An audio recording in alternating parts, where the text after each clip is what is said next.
Assalamualaikum warahmatullahi wabarakatuh. Selamat pagi, semoga tetap semangat dalam pembelajaran jarak jauh kita. Perkenalkan, Ibu Hamdiatul Adawiyah yang beberapa bulan ini akan menggantikan Ibu Sukma dalam mengajar kalian mata pelajaran matematika wajib. Oke, kita lanjutkan. Ini untuk bab statistika. Nah, hari ini kita akan membuat tabel distribusi frekuensi dan histogram. Jadi ini tentang penyajian data. Oke. Nah, adapun kompetensi dasar yang kenapa sih gitu? Kalian harus mempelajari statistik nanti itu untuk pengetahuannya, kalian dapat menentukan dan menganalisis pemusatan dan penyebaran data kelompok yang disajikan dalam bentuk tabel, distribusi frekuensi, dan histogram. Kemudian untuk keterampilan, nah nanti kalian setelah pembelajaran ini selesai, kalian itu dapat menyelesaikan masalah yang berkaitan dengan penyajian data hasil pengukuran dan pencacahan dalam tabel distribusi frekuensi dan histogram. Adapun tujuan pembelajaran kita hari ini itu ada dua. Yang pertama, nanti setelah kegiatan pembelajaran, kalian dapat membuat data tunggal mengubah data tunggal menjadi tabel distribusi frekuensi dengan benar. Kemudian tujuan pembelajaran yang terakhir, kalian dapat membuat data tunggal menjadi bentuk histogram yang tadinya dari data tunggal kemudian kita ubah ke tabel distribusi frekuensi dan menjadi bentuk histogram. Oke, kita lanjutkan. Sekarang kita akan membuat tabel distribusi frekuensi.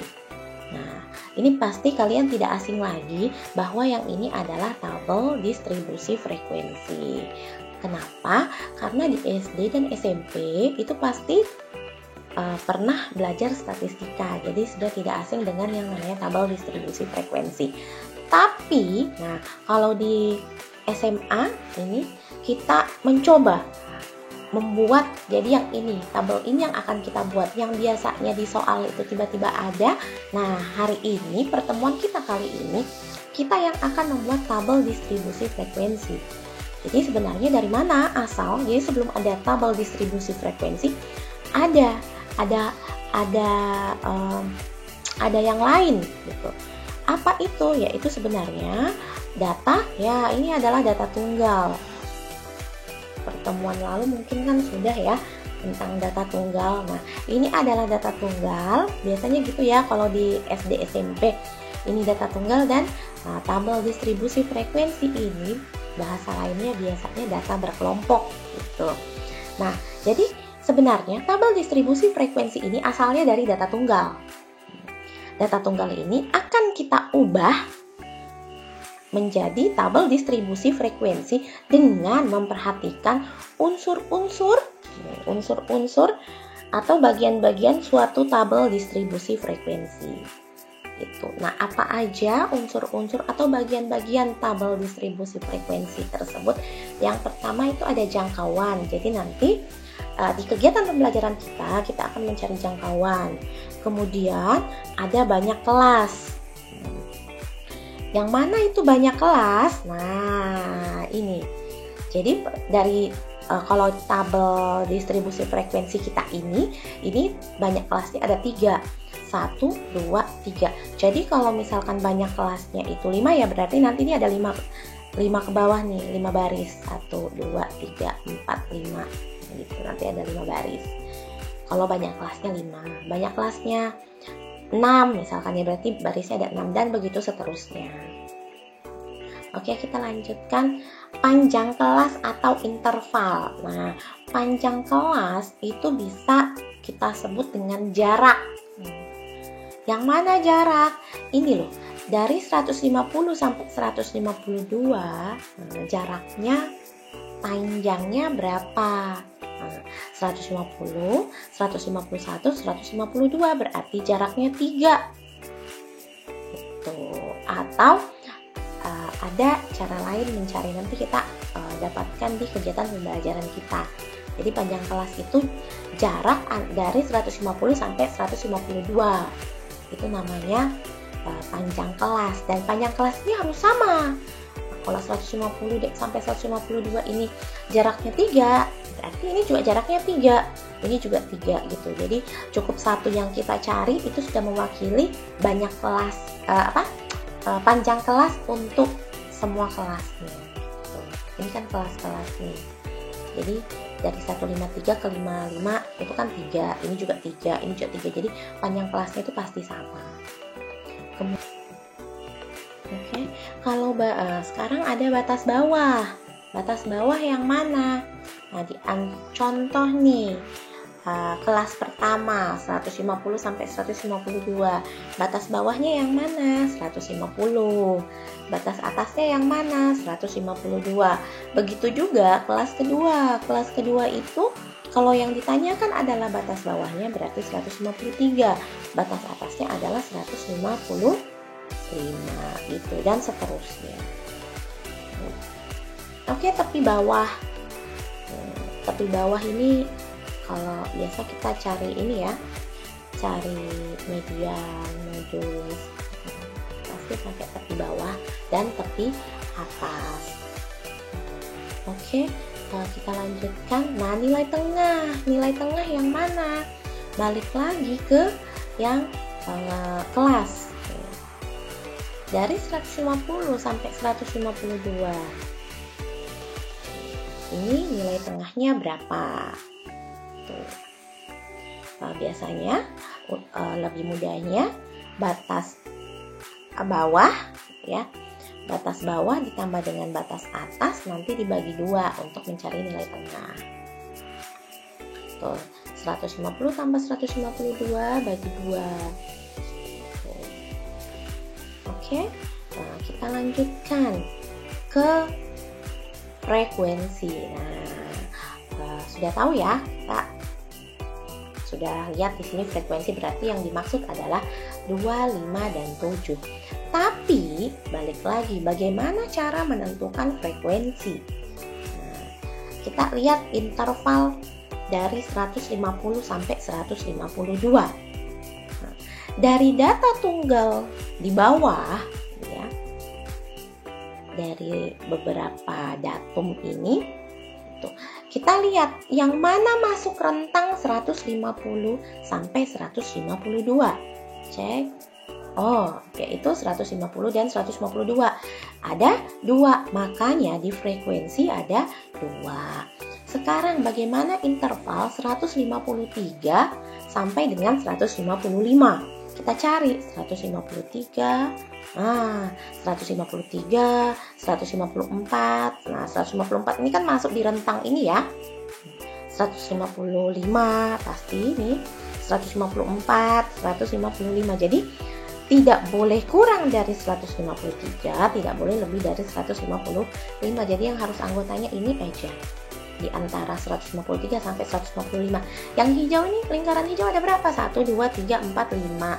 Maka di tabel frekuensi kita isi angka 5. Kemudian interval terakhir, nah yang lingkarannya ungu, rentang di antara 156 sampai 158. 56 sampai 50, 158, 1, 2, 3, 4, 5, 6, ada 7. Maka di tabel frekuensi ada 7. Bagaimana? Semoga bisa dipahami ya. Oke, kita lanjut. Setelahnya kita akan membuat histogram. Masih balik dengan pastinya patokan kita adalah tabel distribusi frekuensi ya. Nah, ini yang namanya histogram. Jadi histogram itu kayak diagram batang, tapi ini yang bersambung, tidak terpisah-pisah ya. Nah, ini 150 sampai 153 frekuensinya 2, 153 sampai 155 frekuensinya 5, maka dia di sini yang ini ya. Kemudian 156 sampai 158 itu 7. Jadi kalau mau buat tabel histogram itu yang kita perhatikan adalah interval. Interval tuh harus di sini, frekuensi di sumbu Y. Jadi kalau mau buat manualnya harus bikin sumbu X, sumbu Y. Nah, kemudian di sumbu X-nya itu adalah intervalnya. Kalau misalnya yang kita bahas ini adalah tinggi badan siswa, berarti sumbu X ini adalah tinggi badan siswa. Kalau usia berarti usia di sini. Ini ya, dan harus berurut. Jangan misal frekuensinya di sini 7 baru nanti 156-nya di sini, nggak boleh, harus sumbu X itu berurut dari yang besar, kecil ke besar ya. Nah, oke. Nah, sekarang di sini ada interval, nilai tengah, dan frekuensi. Jadi kalau kita mau bikin histogram, kalau tadi itu patokan kita pada intervalnya ya, bisa juga histogram itu yang kita tulis hanya nilai tengahnya saja. Ini nilai tengahnya 151, tadi dapat nilai tengahnya dari 150 ditambah 152 bagi 2 ya, dapatnya 151. Di sini harusnya 151. Maaf, ini kesalahan ada pada ibu ya. Oke, di sini 151 itu ada 2, 154 ini nilai tengahnya ya. Itu frekuensinya 5, kemudian 157 frekuensinya 7. Jadi bisa juga langsung ditulis intervalnya atau cukup nilai tengahnya aja. Jadi kalau dia nulisnya satu gini di tengah atau kadang posisinya di atas sih juga. Nah, berarti itu sebenarnya yang ditulis hanya nilai tengah dari interval tersebut. Tuh, yang ditulis di sumbu X ini. Kadang posisinya di atas, bisa di bawah. Jadi kalau dia satu, kembali lagi diingatkan, kalau hanya satu ditulis berarti itu sebenarnya yang ditulis hanya nilai tengahnya saja. Oke. Nah, kemudian kalau menggunakan tepi bawah dan tepi atas, nanti kalau pakainya tepi bawah, tepi atas, nah yang digunakan gini. Ini coba perhatikan. Ini tepi bawah, ini tepi atas. Tepi atasnya kelas pertama itu adalah tepi bawahnya kelas kedua. Tepi atasnya kelas kedua itu adalah tepi atasnya kelas ketiga. Tepi atasnya kelas kedua itu adalah tepi bawahnya kelas ketiga.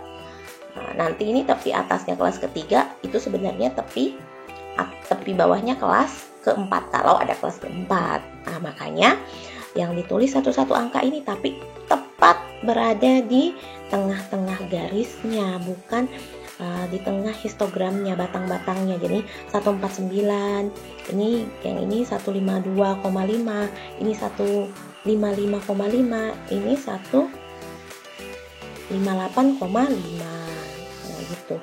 Berarti kalau ada tulisan seperti ini berarti histogramnya itu menuliskan intervalnya itu pakai tepi bawah dan tepi atas. Jadi ada 3 sih biasanya kalau penulisan gitu ya, tergantung soal misalkan. Nah, kalau kalian membuat ya terserah kalian nanti. Kalau buat histogram apakah berpatokannya nanti cukup intervalnya saja atau mau pakai nilai tengah atau seperti ini yang tepi bawah dan tepi atas, itu silahkan. Oke, sampai di sini pertemuan kita. Kurang lebihnya Ibu mohon maaf.